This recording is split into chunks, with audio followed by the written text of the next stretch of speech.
Hi guys, c'est parti pour la review de l'épisode 5 de la saison 4 de Fear the Walking Dead. C'était donc un épisode qui changeait énormément puisqu'il s'agissait d'un épisode centré sur une romance tragique. Puisqu'on le sait maintenant, cette romance a malheureusement mal terminé puisque Naomi est morte selon les dires d'Alicia et des autres. Un épisode tout en poésie, tout en amour, en bienveillance et en entraide. C'était vraiment un épisode qui était rafraîchissant. Alors pourtant, je suis pas du tout fan de tout ce qui est épisode flashback en général. C'est le genre de truc qui peut m'ennuyer assez facilement. Jusqu'ici, pour moi, le meilleur épisode flashback de l'univers The Walking Dead, c'était vraiment celui sur Morgan qui raconte sa rencontre avec Eastman. Avec une musique country en fond, on découvre le quotidien de John.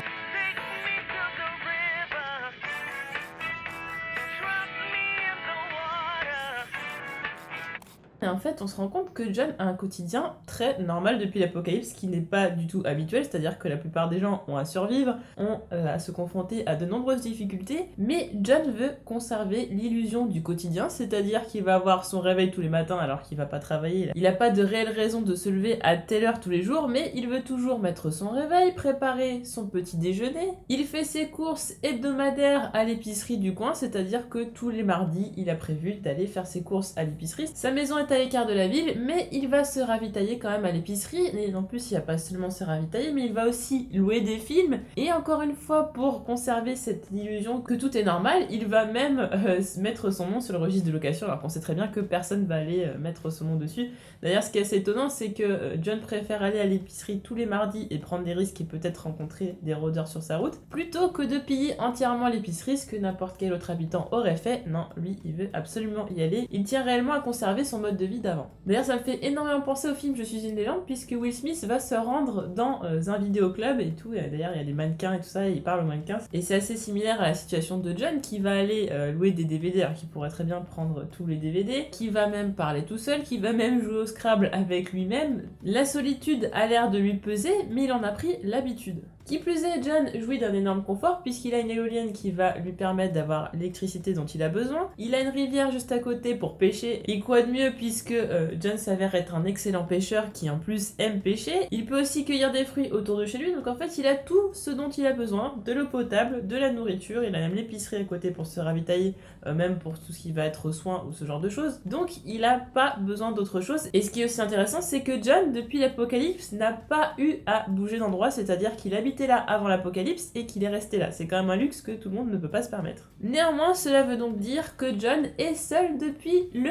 début de l'apocalypse jusqu'à l'arrivée de cette fameuse Naomi. Naomi va donc s'échouer devant la maison de John. Au début, John va croire que c'est un rôdeur parce qu'il n'a pas du tout l'habitude qu'il y ait des gens qui viennent s'aventurer jusque-là. Alors, on pourrait se dire, oui, comme il y a une maison qui est un petit peu à l'écart de tout, pourquoi pas, il y aurait pu y avoir des personnes mal intentionnées qui seraient venues essayer de piller cette maison. Il n'en est rien, d'ailleurs, même les rôdeurs ne s'aventurent pas jusque-là. C'est autant dire que c'est vraiment un lieu très isolé et très écarté de toute civilisation. John est un homme bon et malgré la menace potentielle que peut être une étrangère chez lui, il va quand même aider Naomi, il va la soigner, il va la nourrir, il va faire tout ce qui est possible pour assurer son confort, il va même lui mettre un petit drap pour qu'elle puisse avoir son petit espace personnel parce que lui espère vraiment que Naomi va rester alors qu'elle arrête pas de le répéter tout au long de son séjour, même si à un moment donné il se rapproche un peu, elle arrête pas de le dire, de toute façon elle va partir un jour. Alors, on ne sait toujours pas la raison pour laquelle à chaque fois elle doit partir, car on sait qu'elle a quitté la maison de John alors qu'elle était amoureuse de John, donc il y a forcément une raison derrière. Elle a fait aussi la même chose avec Alicia, elle a voulu partir seule. Il y a forcément une raison derrière, et apparemment, on aura la réponse très prochainement.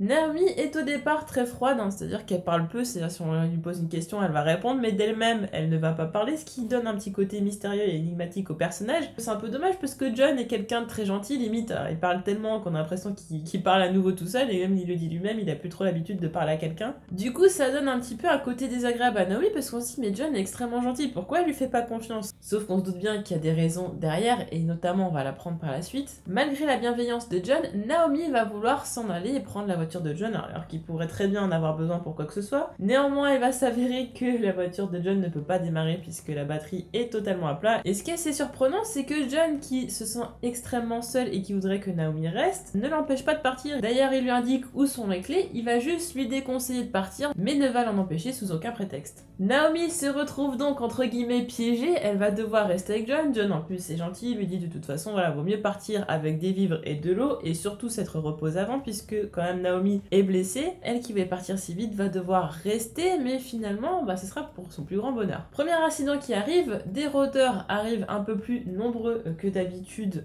au niveau de la maison de John. John va devoir réparer une brèche qu'il y a sur le pont, puisqu'une voiture a traversé le grillage du pont, donc maintenant les rôdeurs tombent à l'eau les uns après les autres et arrivent de toute façon à cause du courant jusqu'à la maison de John, ce qui pose d'énormes problèmes, puisque John peut nettoyer les rôdeurs quand ils arrivent par un ou par deux, mais s'ils arrivent en très grand nombre, ça commence à être très compliqué. Naomi va donc l'aider puisqu'elle a besoin de bandages pour se soigner, et là la situation va s'inverser, elle va être un petit peu plus ouverte, elle va lui poser des questions notamment sur son passé, il va donc expliquer qu'il était agent de police, puis elle va être de plus en plus intriguée, et notamment comme nous, elle va s'étonner du fait que John veuille conserver cette illusion de quotidien, et ensuite elle va faire une remarque ironique sur le nom de John, c'est-à-dire que John s'appelle John Dory comme le fameux poisson, et en plus il aime pêcher. On voit la première taquinerie de Naomi qui commence vraiment à apprécier le personnage. Les deux personnages vont donc réparer temporairement le pont, contrairement à ce qu'ils croient, ça va pas être quelque chose qui va durer assez longtemps. Et j'ai bien aimé, à un moment donné où Naomi va se charger d'un rôdeur, on a le regard de John qui sourit, et c'est vraiment à ce moment-là qu'il se rend compte qu'il est en train de tomber amoureux de Naomi. On va ensuite en apprendre encore plus sur la vie de John avant l'apocalypse, et notamment sur ses hobbies assez atypiques, c'est-à-dire que John aimait jouer au cow-boy,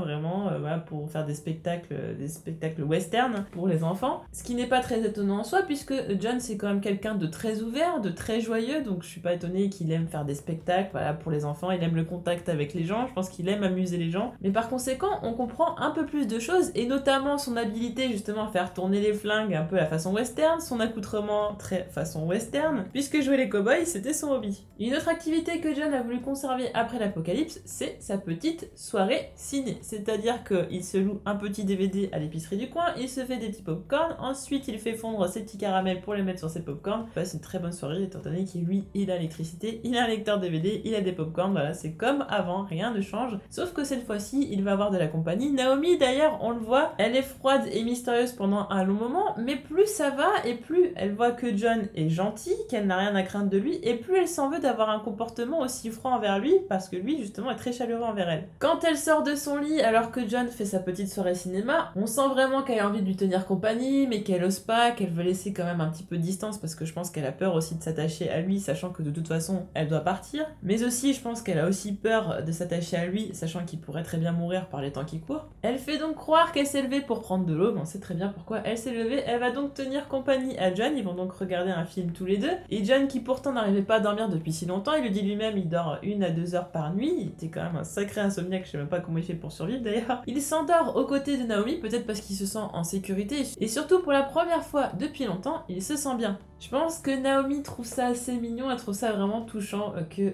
John s'endorme auprès d'elle, ça veut dire vraiment qu'il lui fait totalement confiance, et c'est là qu'elle va baisser sa garde et avouer un terrible secret, et ce secret c'est qu'elle a perdu son enfant. Alors est-ce qu'elle l'a perdu, il est mort? Sur le moment on en a l'impression parce qu'elle a quand même les larmes qui coulent et tout, puis en plus elle a été blessée, donc il a dû se passer quand même quelque chose d'assez horrible juste avant, mais peut-être qu'elle a tout simplement réellement perdu son enfant, c'est-à-dire au sens qu'il a disparu, et que ce serait pour cette raison qu'elle s'en va, ce serait tout simplement pour partir à sa recherche.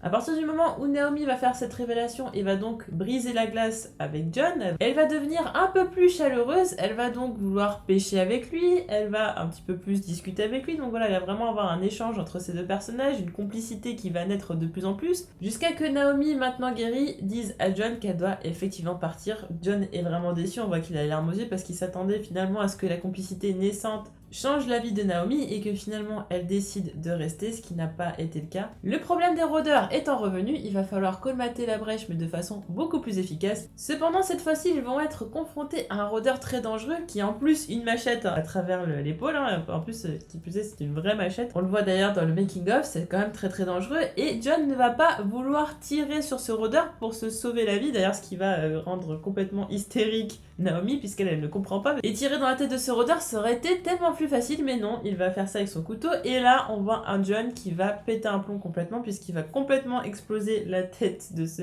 rôdeur avec son couteau, et ça on se dit qu'il y a quand même quelque chose qui cache, c'est-à-dire que oui effectivement c'est quelqu'un de gentil, tout ça, on a l'impression qu'il a aucun problème, que tout va bien pour lui, et non, c'est un personnage qui a aussi ses failles et ses faiblesses, tout comme Naomi d'ailleurs. Il y a des choses qui l'ont profondément marqué et terrorisé, et dans le cas de John, il s'agit d'une affaire qui a eu lieu avant l'apocalypse, c'est-à-dire que John était agent de police et qu'il a assisté un braquage, il a demandé à l'homme de baisser son arme, ce que l'homme n'a pas fait. Il a voulu tirer dans sa jambe, sauf que l'homme s'est retourné. La balle s'est logée dans sa cuisse, ce qui a fait que l'homme a perdu tellement de sang qu'il en est mort. John ne voulait absolument pas tuer, et d'ailleurs il le dit, peu importe que l'homme soit méchant ou gentil, ça ne fait pas de différence. Pour lui, il a tué quelqu'un. Et surtout, ce qu'il n'a pas supporté, c'est que les gens le considèrent en héros, puisqu'il a quand même sauvé la vie d'un tas de personnes, mais il y a quand même quelqu'un qui est mort à cause de lui. Pour lui, avoir tué quelqu'un, c'est plutôt un fardeau que quelque chose d'héroïque, et par conséquent, il s'est éloigné de la ville, et c'est pour cette raison qu'il habite dans une maison qui est quand même très très loin de toute civilisation. John, c'est un personnage qui va culpabiliser pour rien du tout, c'est-à-dire qu'il va s'en vouloir pour cette personne qui l'a tué.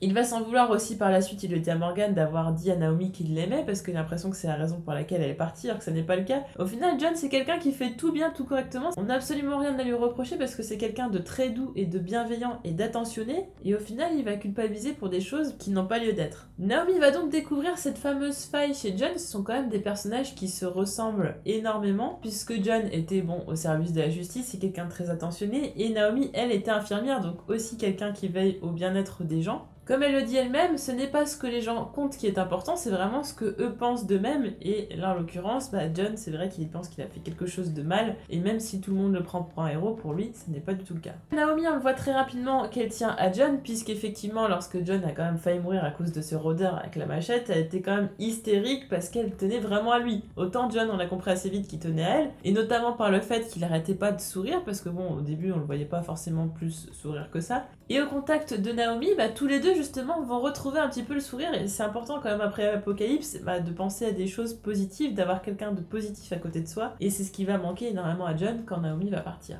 Il y aura donc un dernier incident, et ce dernier emmènera beaucoup de rôdeurs devant la maison de John, mais celui-ci a pensé à creuser une tranchée, ce qui va donc ralentir considérablement les rôdeurs, et ce qui va leur permettre de les combattre. À un moment donné, Naomi va se retrouver en grande difficulté, et John va devoir finalement reprendre ses armes, lui qui ne voulait plus tirer sur qui que ce soit, qui gardait bien ses armes au chaud, quitte à se faire tuer, préférait utiliser un couteau sur les rôdeurs plutôt que des armes à feu. Il va donc utiliser ses deux guns pour sauver la vie de Naomi, mais alors le mec il est d'une précision, c'est juste incroyable, il fait pam pam pam, il tire dans la tête de tous les rôdeurs. Donc ça, effectivement, le fait qu'il tire comme ça nous rappelle évidemment les westerns, surtout qu'en plus il remballe ses guns et tout machin. Ça donne un côté particulier à John, vraiment un côté atypique, c'est-à-dire que déjà c'est un personnage qu'on aime beaucoup par son caractère, sa gentillesse et sa douceur et sa bienveillance. Et en plus de ça, il a vraiment son style à lui, c'est-à-dire qu'il a la particularité d'être le cow-boy de la série. Donc c'est un personnage qui est intéressant sur tous les plans. John va donner sa deuxième arme à Naomi parce qu'il le sait bien, elle finira par partir, alors autant qu'elle soit en sécurité avec une arme. Il va donc y avoir ensuite le chemin inverse, c'est-à-dire que là ça va être Naomi qui va être chaleureuse alors que John va être froid. Il va changer de comportement puisqu'il se rend compte il tient beaucoup trop à Naomi et même au point de réutiliser une arme pour lui sauver la vie. Naomi va donc chercher à savoir quelle est la raison pour laquelle il est aussi froid avec elle. Il va donc lui avouer son amour et lui avouer surtout qu'il ne voulait pas lui dire parce qu'il sait que dans tous les cas elle va partir. Il s'avère que Naomi l'aimait lui aussi mais que ce ne sera cependant pas suffisant pour la garder avec lui.